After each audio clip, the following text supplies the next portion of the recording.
Alrighty, everyone. I think we're good to go now. So I'm going to go ahead and give Russell the floor, who's going to speak about campus shared resources with Gates Biomanufacturing Facility. Great. Thanks, Madison. I just want to tell you that I'm not hiding. I hear that there are some video problems today, so I apologize for that. But it's probably just as well that you don't have to stare at my mug for this hour anyway. Before I get going, I do want to thank Vanessa and Madison for coordinating my time here and getting all the logistics taken care of. So thank you very much for that. I'm here today to talk to you about the Gates Biomanufacturing Facility. We do have a GMP manufacturing on campus, and I'll tell you a little bit about that over the course of this next hour. So our mission at the Gates Biomanufacturing Facility is to accelerate the translation of innovative scientific discoveries from academic and industry partners into human clinical trials as safely, efficiently, and cost-effectively as possible, while still maintaining very high quality standards.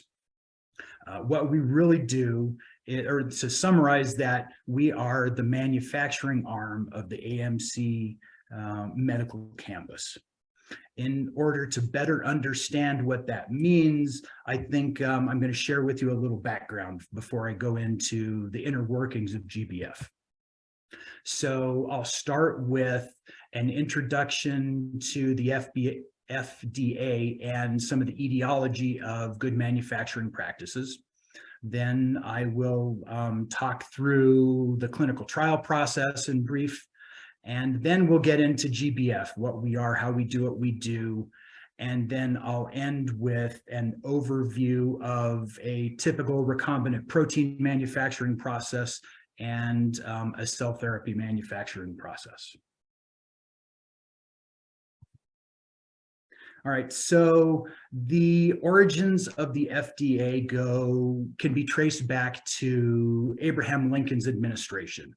He appointed the first person to head the chemical division within the Department of Agriculture, and many people regard that as the start of the modern FDA. Some 40 years later, author Upton Sinclair penned a novel which he hoped would advance his socialist beliefs. Now, his story did captivate America, but not in the intended fashion. One small part of the book, that detailed the life and times and rise and fall of a working class family. This one detailed book highlighted life in a Chicago meatpacking plant, complete with stories of people falling into fat rendering vats and rodents getting mixed into human food. So you can imagine that caused a stir, which got so involved that it led the federal government to go to Chicago and investigate. The outcome of that investigation was the Food and Drug Act, as passed by Congress, and it included truth in labeling clauses, and it prohibited additives to food that would not be considered, edible. I think Upton Sinclair was really happy to have that recognition, but at the same time, he was kind of sad for the reason.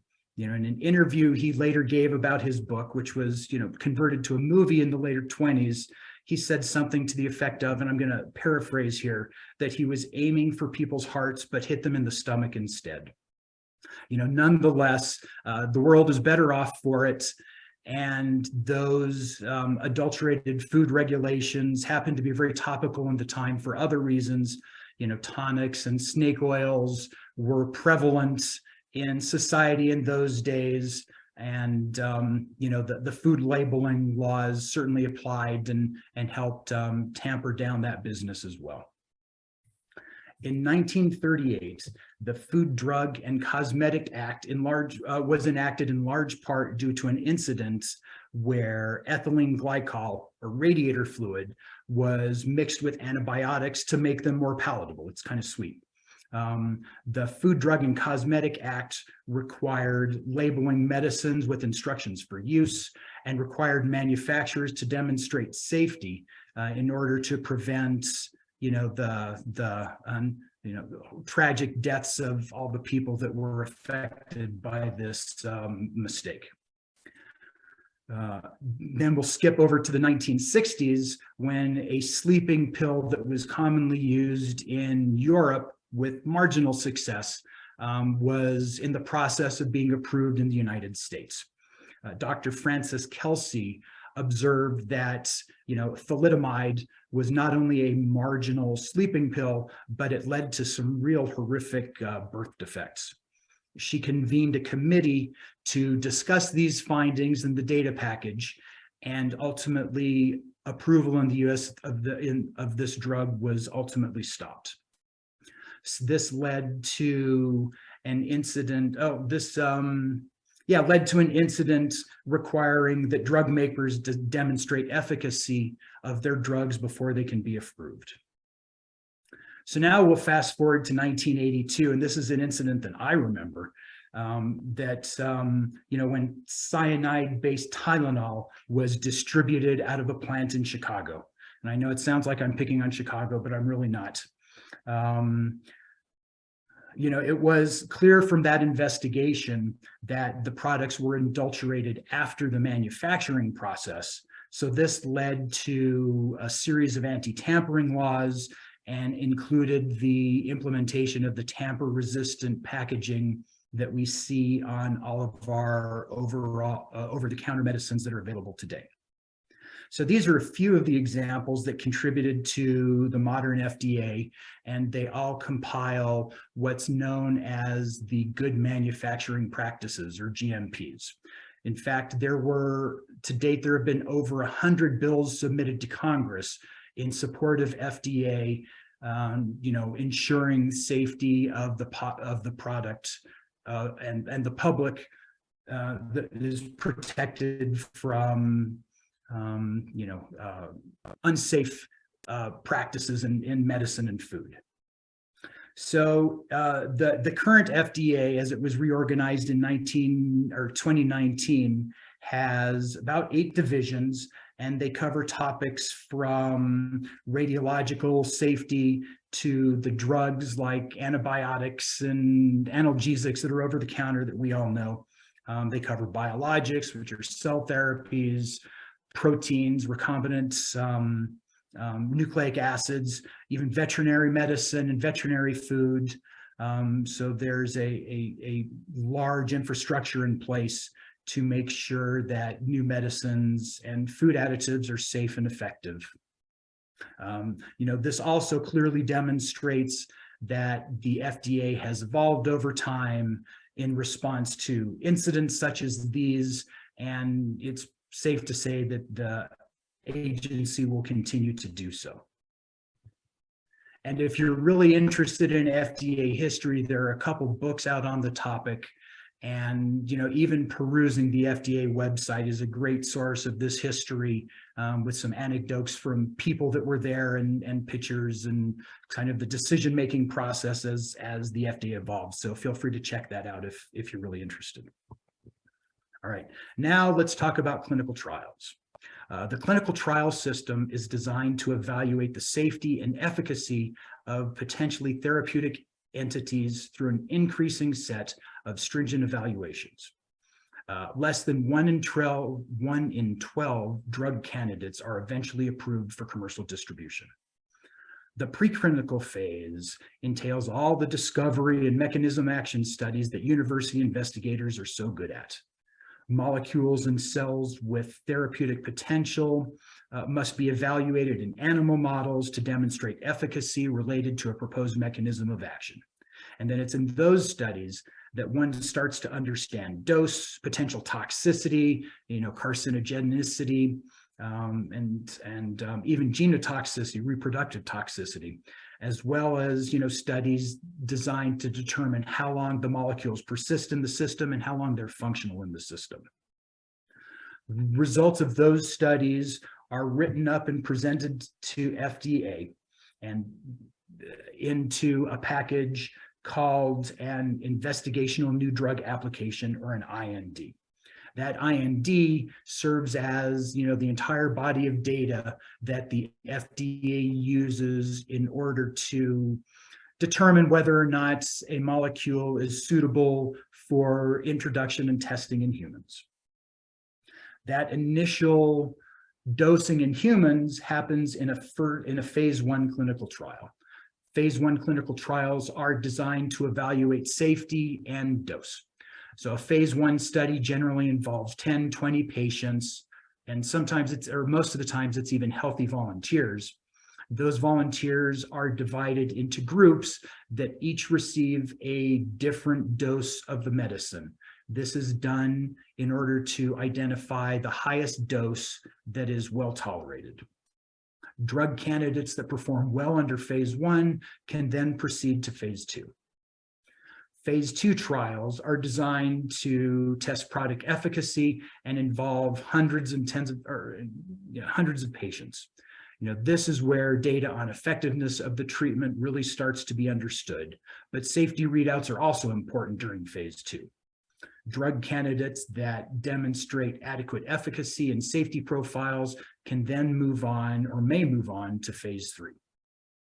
Phase 3, or pivotal clinical trials, ideally involves thousands of patients divided into placebo and test groups.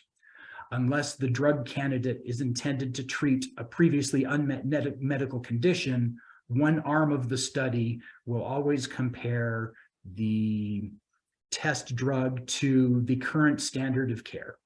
So to pass phase 3 and be approved, the drug candidate must not only be safe, but it must be as good as or better than the other approved medicines for that particular disease. Then and only then can a medicine be approved for commercial sale. After approval, safety data continues to be collected in the form of a phase 4 clinical trial. GBF is here to help facilitate transfer of your candidate cells and proteins from your laboratory to our manufacturing facility. We also generate all the manufacturing data required to go into the IND, and we'll write and collaborate with other entities on campus, CTOP, the Cell Therapy Organization Program, to actually file the IND. So a big part of that is transferring knowledge from your laboratory to us in a process that we call tech transfer. And that's exactly what it sounds like, transferring knowledge from one facility to another. But it's really not that simple. And success is related to the completeness of all the documentation that's involved. Detailed protocols, reagent lists, and analytical methods all need to be transferred over. And when you're preparing these documents, leave no detail behind, because not everything commonly used in a research lab is suitable for use in GMP. Things like FBS and penicillin, which are everyday reagents used in tissue culture in research laboratories, are really frowned upon by FDA. That assay that you always have to have that one person run in order to get a good outcome, that's not going to be a suitable assay for use in GMP. We need to rely on our test results and have good reproducible data every time. Processes, another important consideration is time. Processes that take 3 hours in the research lab could end up taking 6 to 8 hours because of all the documentation and the way we function at GMP facility. So if you're making cells, can those cells tolerate sitting around not in the incubator for that additional 3 hours? And if they can't tolerate that change, how do we have to modify the process to ensure that a good, healthy, functional cell is manufactured? These are just some of the details that we need to know to successfully reproduce your process in GMP. All right, an IND has a standard format and required sections.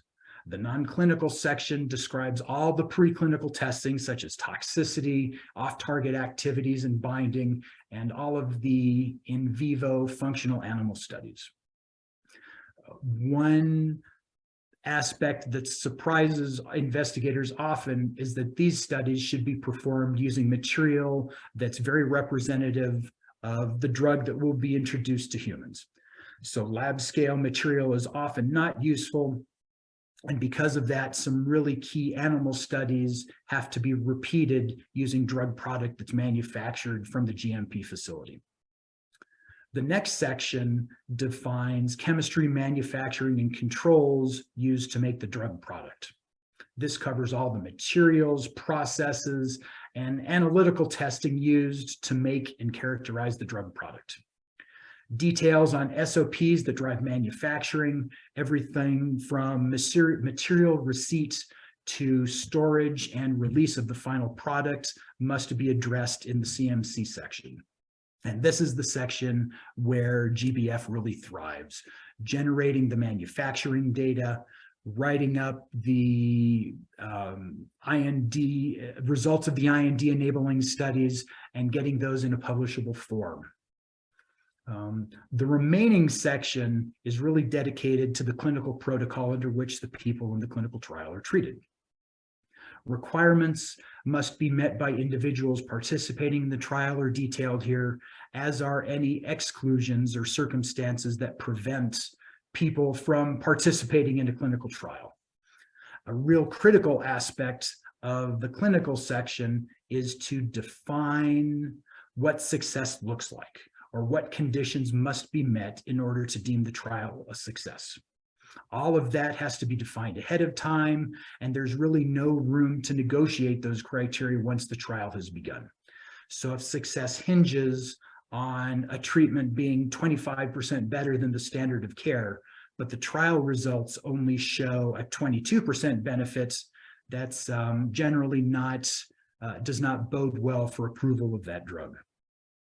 You know, there are stories of 3 semi-trucks full of documentation showing up to FDA in support of one single IND. You know, I don't know if that's, you know, folklore or if it's real, but I can tell you that the paper burden is much lower now because all documents are submitted electronically. Nonetheless, it's a ton of experimentation that all has to be carefully thought out in advance, carefully executed, and carefully documented.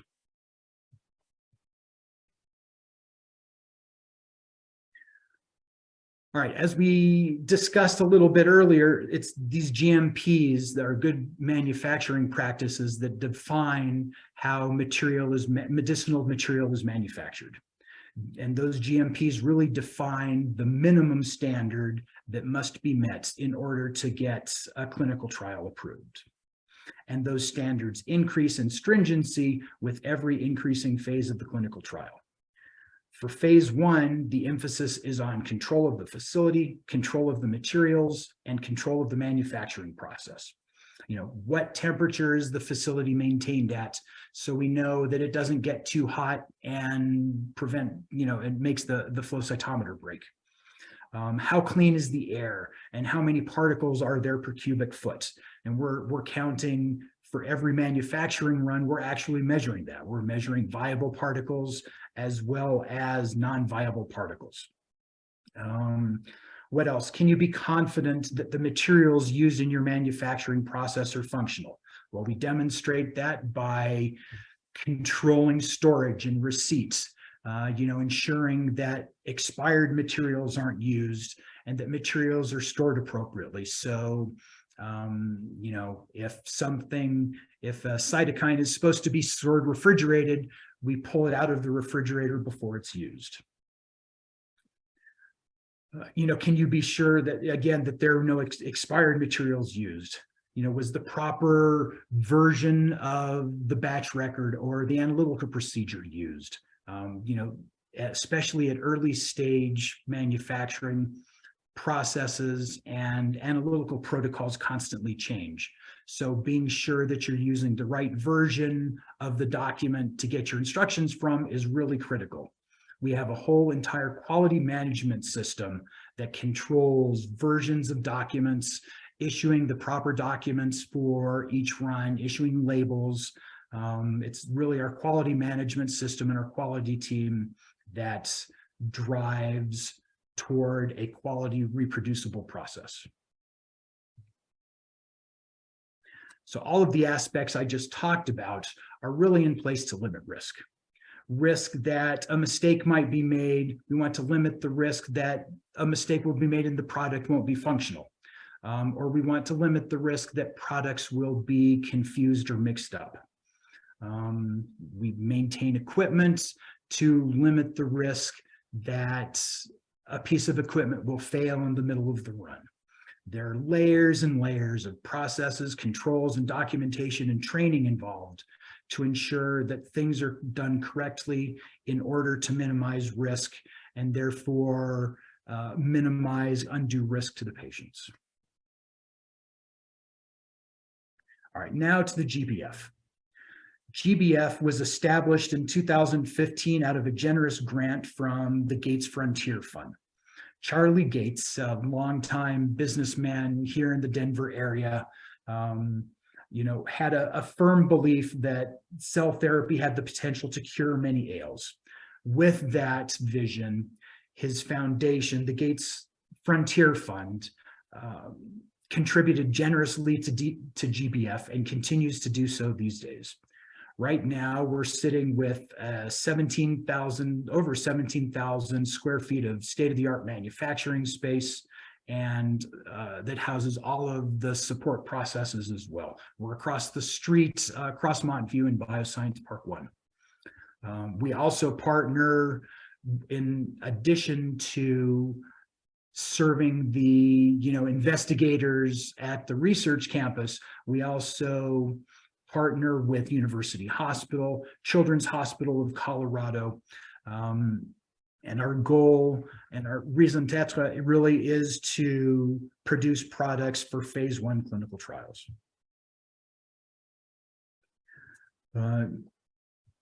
GBF, so there are a small but growing number of academic centers that also have GMP facilities.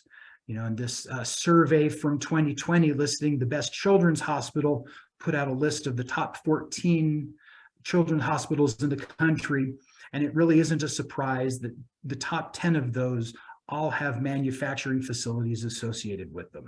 So this is clearly a trend of the future, and we've positioned, with GBF being around, I think Anschutz Medical Campus is really positioned to be at the forefront of investigational medicine.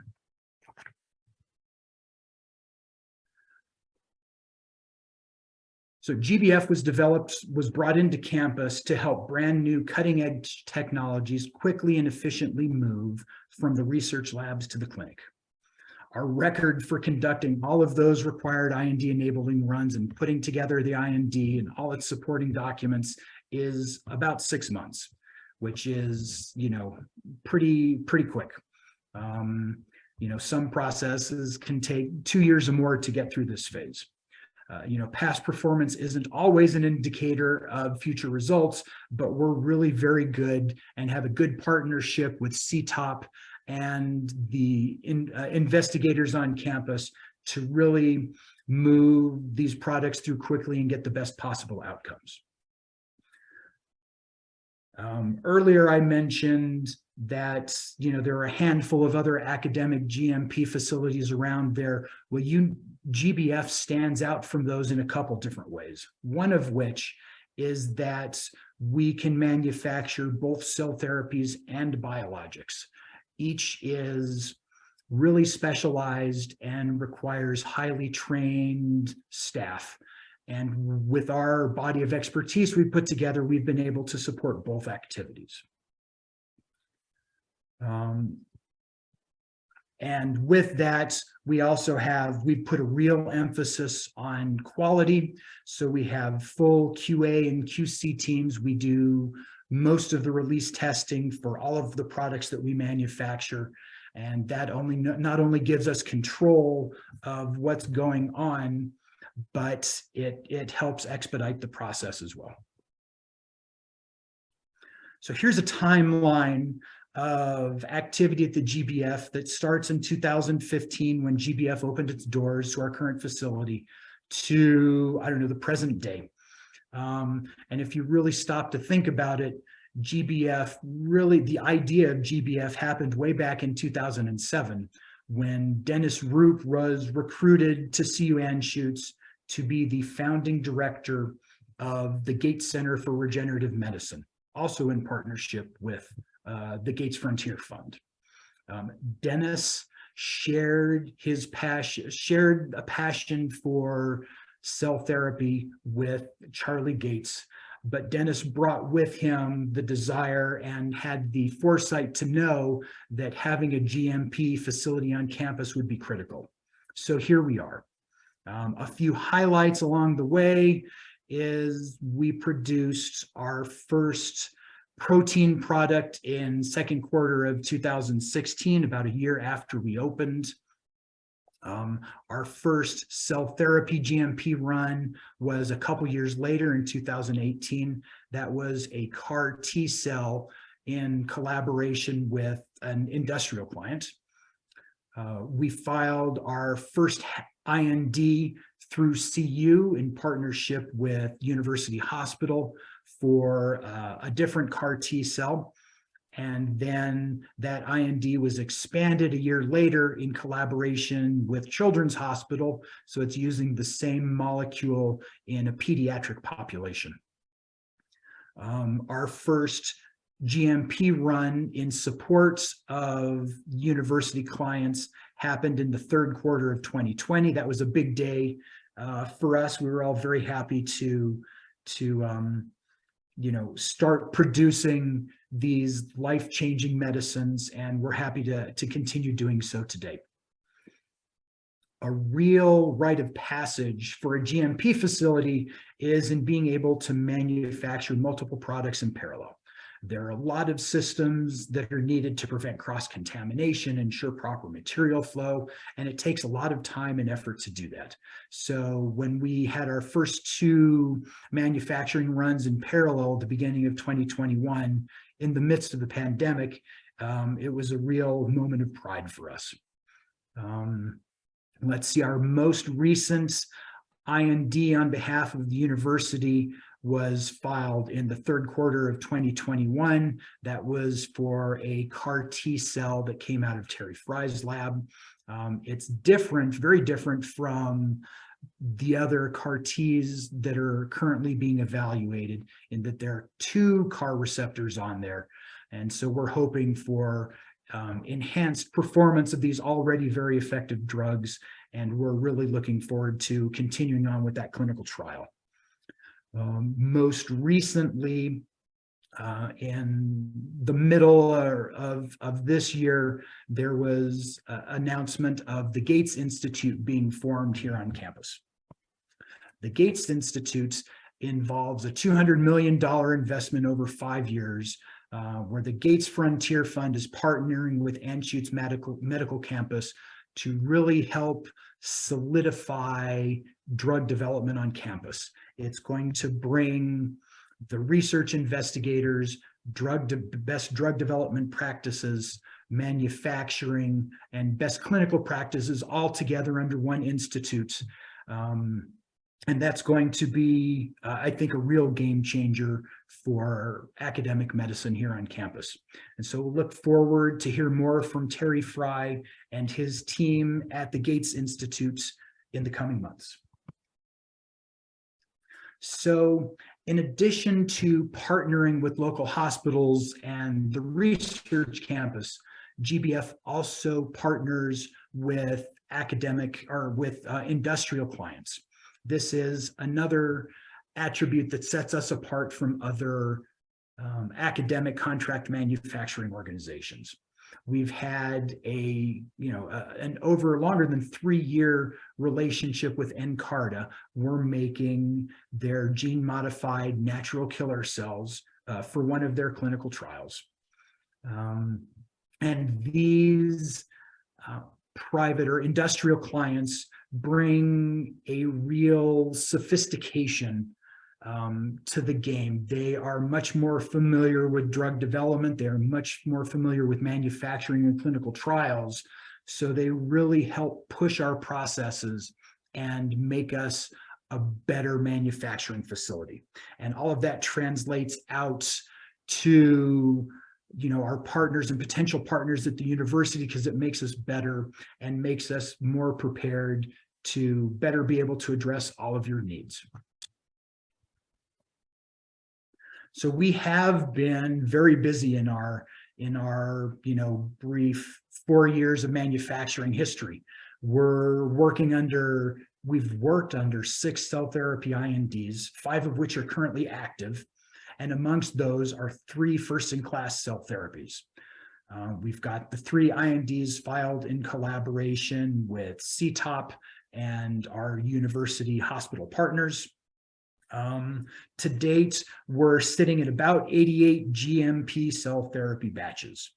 And we're quickly heading, towards 100 and beyond. After we first started manufacturing back in 2018, we were at 1 run maybe every 2-3 months. But now when we're going full clip, we're operating at 5 GMPs a month. When I started at GBF in the middle of 2017, there were 18, maybe 20 employees. Well, it's taken 50, 55 employees to really keep this machine well-oiled and functioning efficiently. The biologics team is equally busy. They've got 4 GMP protein batches produced and 5 GLP runs. The numbers aren't quite as impressive as the cell therapy, but they're nonetheless impactful. And for reasons that we'll talk about a little later, they end up touching as many patients, if not more, than what we're doing in cell therapy. So it's a very impressive biologics team that we've put together. So I've mentioned several times this morning how rigorous the controls and documentations need to be under GMP. Here's a glimpse at some of the documents and training involved just in preventing cross-contamination within the facility. There's no fewer than 10 SOPs on this list, and I probably missed a few, governing cleaning, personnel flow, gowning and use of personal protective equipment, in addition to materials flow and labeling of a product. And all of those have to work together to ensure that there's no cross-contamination and no mix-ups within the facility.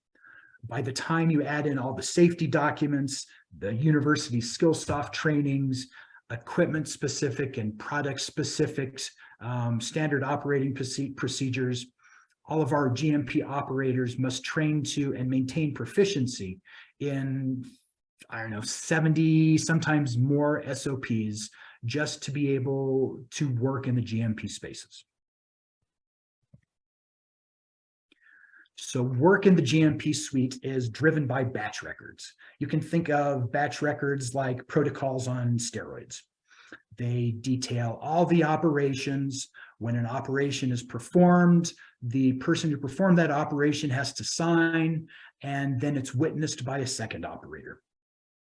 So in academic labs that I've been part of, these sort of instructions are way above and beyond what's normally used. Think about things as trivial as trypsinizing cells. If that knowledge isn't passed down verbally, you might get an instruction that says, add trypsin to cells and then pass 1 to 5. Well, how much trypsin do you use? Was that trypsin straight out of the fridge, or was it warmed? And if it was warmed to room temperature or to 37 degrees before use? For how long do the cells sit in trypsin? All of that detail and much more is required to ensure that the process is executed the same way every time. And that repetition and that consistency ultimately means that the patients will be getting the same drug every time. So one night when you're bored, go try to write an instruction to someone, let's say, on how to button a shirt.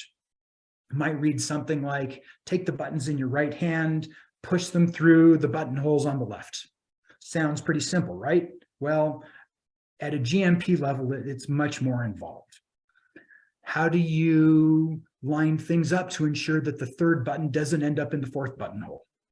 What if someone grabs a different shirt and suddenly the buttons are on the left and not on the right? Well, in addition to your directions suddenly being incorrect, it sounds like your materials are not under control. So you better check catalog numbers and receiving inspections and chain of custody. Safety ultimately comes from reproducibility, and reproducibility comes from carefully written, thoroughly executed batch records. All right, so now we're on to some fun stuff. Here is a process flow diagram of a typical protein production process. It starts with a research cell bank. These are E. coli that have DNA introduced to make the bacteria express the protein that we're after. That research cell bank is inoculated into a small culture, which is then used to feed a fermenter. In this case, it's a 5-liter fermenter. When the cells have reached an appropriate density, they can either be frozen down for processing at a later date, or they can be forward processed. The next step is to open up those bacteria and release the inclusion bodies. Inclusion bodies are really just protein aggregates that are highly enriched for the protein we're trying to manufacture. Once those inclusion bodies are manufactured and washed, they can either be stored for a time, or they can be immediately forward processed. The next step is to solubilize those inclusion bodies, perform any refolding that's necessary. And that process can take a while and take several iterations to be able to get correct. After solubilization and refolding, the samples have to be prepared for chromatography and purification. That's done through, maybe adjusting the pH or exchanging into a brand new buffer that accommodates the first step in the purification process. There are generally 2, sometimes 3 column chromatography steps in a typical protein purification process that ultimately ends up in exchanging the purified protein into a buffer that allows the protein to be stable over an extended period of time. That final product is then sterile filtered for safety, and then can be stored for analytical testing or for vialing, or any of the other, or even distribution if we're talking about a clinical product. It's pretty normal that, there will be several, sometimes 3 runs at this small scale to work out all the parameters for growth and resolubilization and purification before we're ready to scale up to a scale that will, produce grams of protein and all of the protein that's needed for those animal toxicity studies, as well as the material needed to support a phase 1 clinical trial, including all the retains and analytical testing, and even making a reference standard that GMPs require. This is a look at a 50-liter bioreactor that's commonly used, that we use anyway, to make material for phase 1 trials. And, we can make grams of protein out of this. But by the time a protein gets to phase 3 and even to clinical, we're talking bioreactors of 50,000 liters or bigger, and they're housed in silos dedicated to maintaining and cleaning and producing the protein of choice. So it's quite a process. And we've got a great team put together that can do this, that's very good at what they do. So any good manufacturing process is going to be wasted unless there's good analytical testing on the back end. Those certificates of analysis that you sometimes get with antibodies and chemicals, those things that if you do anything with them, you make a paper airplane, otherwise they just get discarded. Well, we paint over those. Those certificates of analysis are, objective evidence that the product is what it is. it's pure enough, it's safe enough, and it's going to do what it's supposed to do.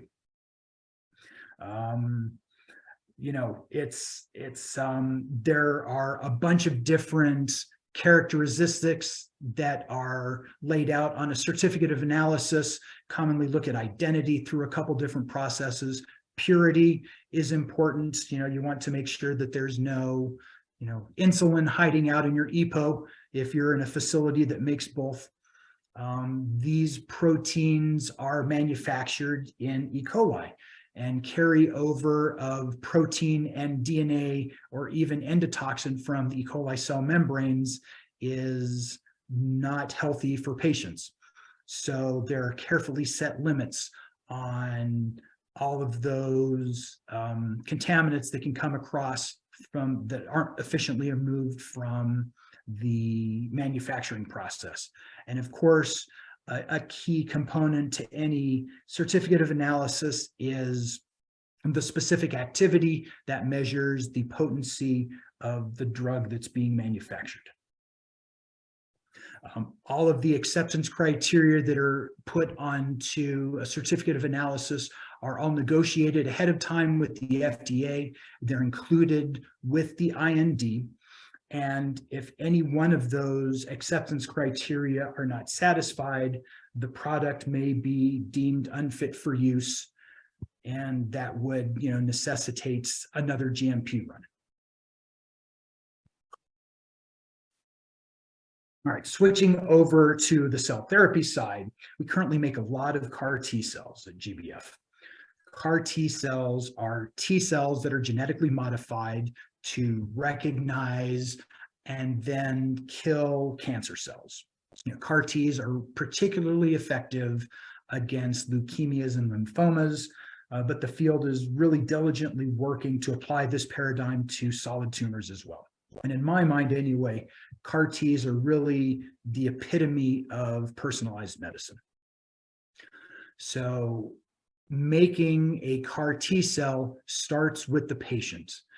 Patient donates blood through a process called leukapheresis that ultimately separates out the white blood cells and returns most of the red cells and most of the plasma back to the patient. Those enriched white blood cells have a mixture of different cell types, including the T cells that we want to forward process with. So we enrich those T cells or pull them out of the mass population using antibodies that are conjugated to little teeny tiny magnetic beads.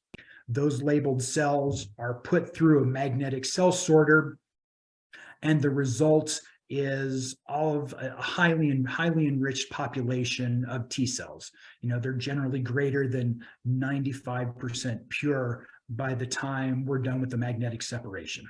So now that we've got the T cells, the next step in the process is to introduce the CAR gene, or the gene that educates the T cells to attack and kill the cancer cells. There are several different technologies available to do that. At GBF, most prominently, we use viral vectors to transduce the cells, and that converts them to the final product, to the CAR Ts. At that stage, the CAR Ts are expanded to reach sufficient number to dose the patient and to cover all the QC and release testing and retains that are mandated under GMP. Once those numbers are reached, the cells are formulated. They can either be delivered to the patient fresh, or they can be cryopreserved for a convenient time. When we get the call from the clinic that the patient is ready, we simply pull a vial out of the freezer, thaw it, and then it gets sent over to the clinic for infusion back into that patient.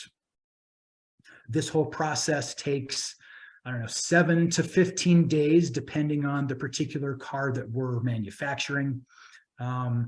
Unlike the protein process that we just discussed, once the blood is taken from the patient, the process has to start, and it has to be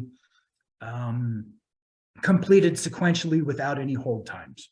So there's not, it's a much less flexible process. And you can also imply from this cartoon that we're manufacturing one dose for one patient. There's no benefits of economies of scale in this sort of treatment, as opposed to, you know, the protein run, which can make enough to dose thousands and thousands of patients. So there are currently five CAR T cells approved in the United States, and their price per dose ranges anything from, I don't know, $375 to over $500,000. And that's in large parts because this is really a customized, hands-on manual process. One patient, one drug, one dose.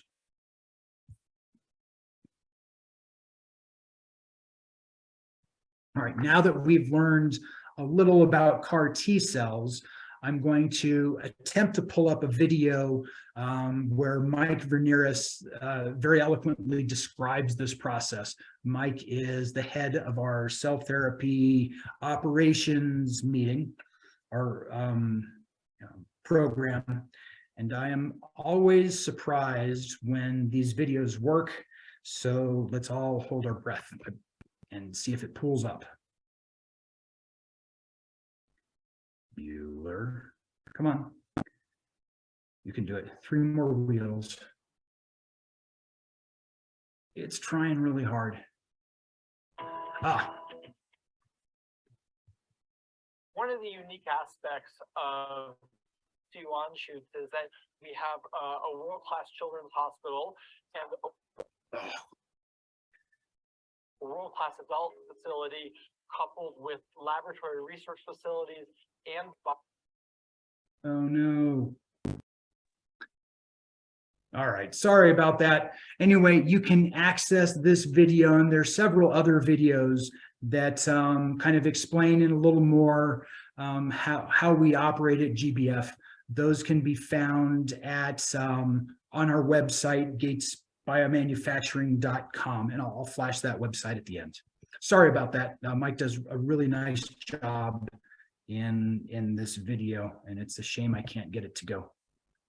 All right, so just to wrap up, GBF is really, we are the manufacturing arm on campus. We're very well equipped and trained to produce CAR T products and other biologics that are moving into phase 1 clinical trials, and early communication with us is key.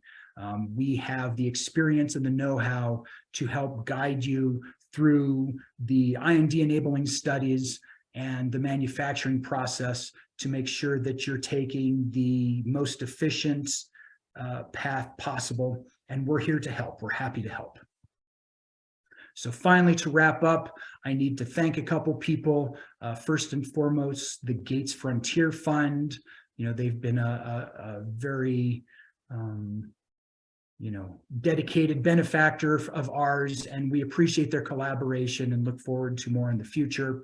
We're actively partnering with Children's Hospital, University of Colorado Hospital, and researchers on the academic side of campus.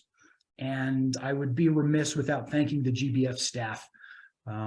This is not my third job, and I can safely say that this is the best group of people I've worked with. The dedication, the knowledge, and I don't know, just the collegialness of this group is unparalleled.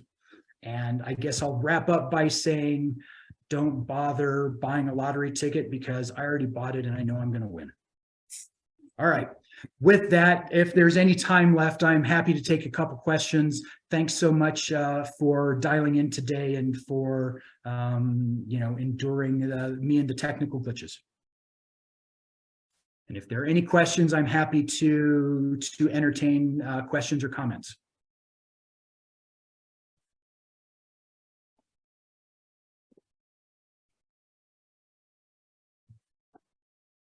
All right, well, if you have a molecule that you think has some therapeutic potential, the first thing you do is go talk to CU Innovations, get that molecule protected under patents, and then you come talk to us. You can look up Matt Seefeld, our executive director. You can find me. or the tech transfer people can point you in the right direction. Thanks so much, everyone, and have a great day.